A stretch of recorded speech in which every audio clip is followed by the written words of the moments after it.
Bonjour, bonsoir, c'est un réel plaisir pour moi de vous savoir nombreux chaque jour pour regarder, écouter les vidéos que nous présentons depuis un certain nombre de temps. Merci une fois de plus pour le feedback positif que vous me renvoyez.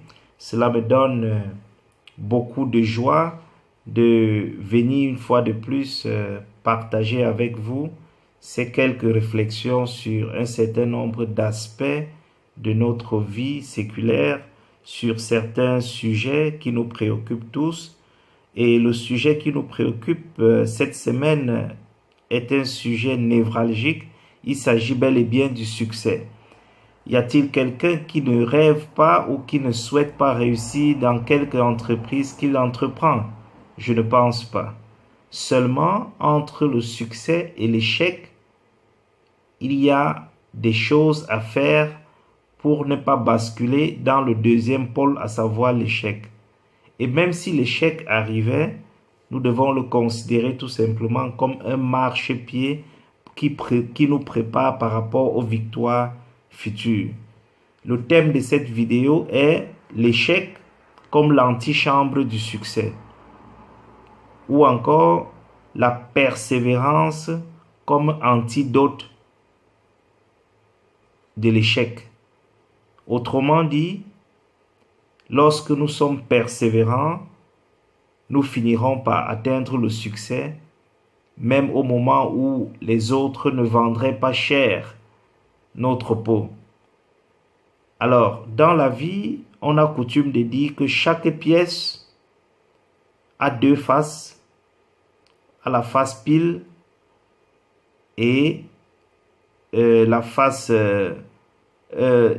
chaque pièce de monnaie a deux faces, la pile et l'autre face. De même que dans la nature, nous avons le jour et la nuit.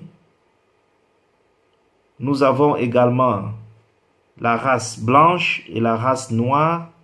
Cette vision dichotomique de la vie, à savoir le bien et le mal, font partie intégrante de ce que nous vivons chaque jour. De même que l'échec et le succès sont deux pôles d'une même réalité qu'est la vie. À présent, l'échec, antichambre du succès. Nous verrons au cours de cette vidéo qu'il y a de nombreux personnages que nous adulons aujourd'hui, que nous prenons aujourd'hui comme modèle, mais qui ont connu bien d'infortunes et bien des échecs. Mais seule la persévérance leur a permis d'aller jusqu'au bout de leurs rêves ou de leurs objectifs.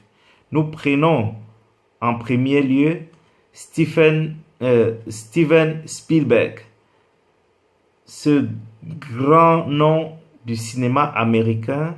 Pour beaucoup, ne savent pas qu'il a connu bien des infortunes avant de réaliser son film Jaws, à savoir Jaws qui signifie les dents de requin, où contre toute attente, il a connu d'énormes problèmes lors du montage, car l'histoire raconte que les trois requins mécaniques qui devaient entrer dans le film ne fonctionnaient pas et tous les acteurs étaient découragés. Mais seulement à la fin de l'histoire, le film a été vendu mondialement à plus de 400 millions de dollars contre toute attente. Prenons encore l'exemple de Oprah Winfrey, cette femme, cette afro-américaine qui s'est illustrée avec son talk show People, avec son don dans la communication. Elle a quand même été rejetée en tant que présentatrice dans une chaîne de télévision à Baltimore, mais cela ne l'a pas découragée. Elle a continué son rêve jusqu'à réaliser le talk show People, qui est l'une des émissions les plus cotées aujourd'hui, non seulement en Amérique, mais dans le monde. Il suffit de passer à l'émission d'Oprah Winfrey pour que vos ventes connaissent si vous êtes un écrivain, pour que les ventes de vos livres connaissent une croissance exponentielle. Nous prendrons aussi l'exemple de Donald Trump. Beaucoup le connaissent aujourd'hui comme président, comme homme d'affaires, mais ce que beaucoup ignorent, c'est qu'il a connu une des plus grandes faillites de l'histoire de l'humanité. Dans les années 90, il a connu une faillite de plus de 9 milliards de dollars. C'est-à-dire, lui-même raconte que le mendiant à New York était mieux que lui, car vous imaginez devoir à 11 banques 9 milliards de dollars. Mais il a surmonté ces épreuves et aujourd'hui, c'est le président américain que nous connaissons, mania de l'immobilier, avec des gratte-ciel au Canada, à Dubaï, à Toronto, à Dubaï, au Panama, au Canada, aux États-Unis et bien dans d'autres parties du monde.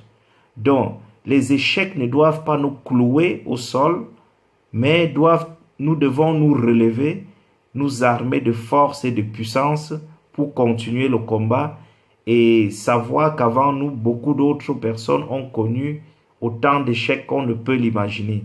Je vous donnerai mon exemple personnel. Il y a 2 classes dans les années 94 jusqu'en 2000.